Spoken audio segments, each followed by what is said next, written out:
Ready की बोलो शुरू करो. Good morning to all my teachers and my friends. My name is Shivanjali Roy, student of KGB. Today's topic is nature.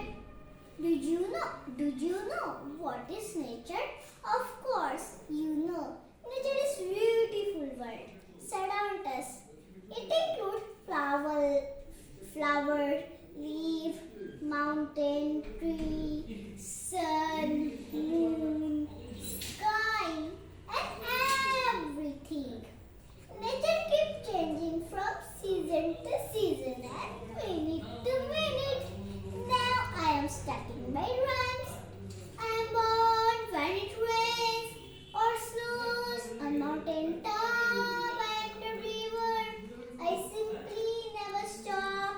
My water is sweet. Many fishes live into me. I flow through plains into a lake or a sea.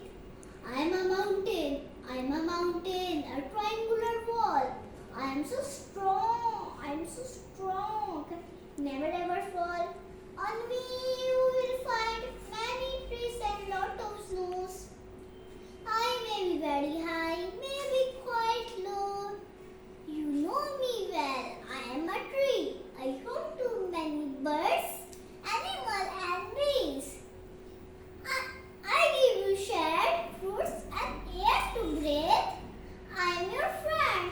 Please do not cut me. I am the rain. I fall whenever I like. Sometimes I am heavy. Sometimes I light.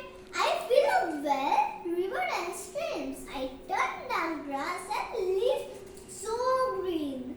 I am the mighty ocean. Look green or blue. They are fine.